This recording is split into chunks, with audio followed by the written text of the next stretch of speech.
Away from NATO's 70th anniversary to Hong Kong's chief executive Carrie Lam, who closed ranks with China and condemned the United States legislation passing the Human Rights and Democracy Act of Hong Kong, calling it wholly unnecessary.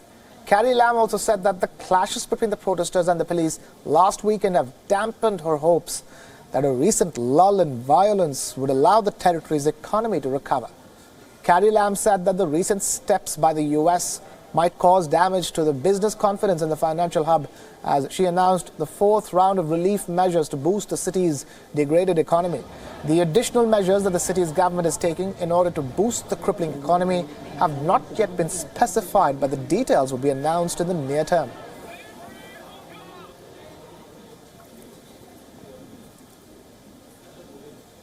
We are強烈反對。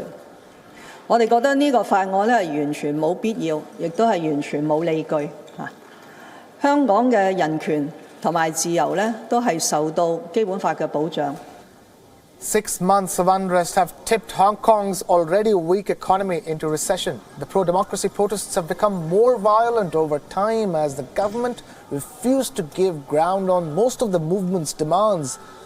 Police used tear gas and pepper spray in skirmishes last weekend, as well as protesters blocked streets and vandalized some shops, seen as being sympathetic to Beijing. 對我哋嚟講，當然係有影響。頭先已經講咗啦，喺外國政府嚟到做呢個嘅舉措，個影響目前嚟講咧係喺個信心嗰個影響，係嗰個製造咗一個不穩定嘅環境嘅影響。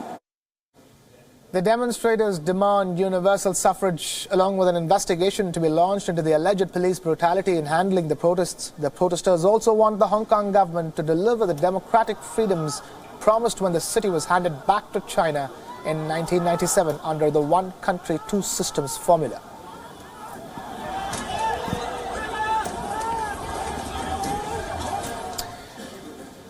And now we have a journalist and special correspondent for the LA Times and Washington Post, Ryan Ho Kilpatrick, joining us live for more on that.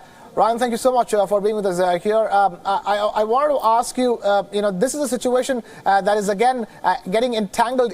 The moves from the U.S. certainly not going down well with the establishment, certainly not with Carrie Lam. And Carrie Lam now speaking of how, it is not up to the administration because it is the protesters who've made the protests violent over the weekend as well. Yeah, obviously Carrie Lam is very upset along with Beijing about President Trump signing into law the Hong Kong Human Rights and Democracy Act and the Protect Hong Kong Act. But protesters themselves have been very much buoyed by this and have come out, well, twice now. On Sunday, there was a second mass demonstration at the U.S. consulate to thank them for passing the act. So although the administration has come out in force to condemn this act, it's really lifted the spirits of a lot of people in Hong Kong who have been fighting for democracy and accountability for this past half year now. And how do you read the situation getting from here on? Because, you have China summoning the U.S. envoy over the two bills being passed in the U.S. legislature. But from there on, China threatening that that could damage even the negotiations in the trade war and bilateral ties as a whole. Yes, and we have already seen some retaliatory measures from China against the United States. It was just announced that they would be suspending port visits by the U.S. Navy to Hong Kong, and also sanctions are being taken against certain American non-governmental organizations that Beijing accuses of meddling in Hong Kong's affairs, like Human Rights Watch and the National Endowment for Democracy. So this is feeding into the large antagonism, this sort of new Cold War that's developing between China and the United States. And there are fears that Hong Kong could come upon in that confrontation. But for a lot of Hong Kongers, their enemy's enemy is their friend. And where their interests converge with the United States, they're willing to go along with them and play a part in this evolving confrontation. Right. One more thing before I let go of you quickly. If you can talk to us in terms of the economy, because today's announcement from Hong Kong's leader, Chief Executive Carrie Lam, was also about economic measures being taken to boost Hong Kong city's economy. But at the same time, you have a situation on the ground which is in a state of flux. How effective are even measures taken by the administration to boost the economy and bring it back on track? Well, I think most people would say these measures are only band-aid solutions. They're temporary subsidies for certain industries and companies that are suffering from the effects of the protests.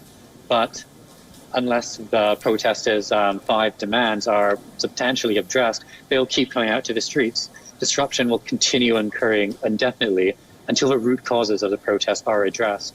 So I think until that happens, these measures are just going to alleviate the pain, but they won't stop the suffering of certain sectors of the Hong Kong economy.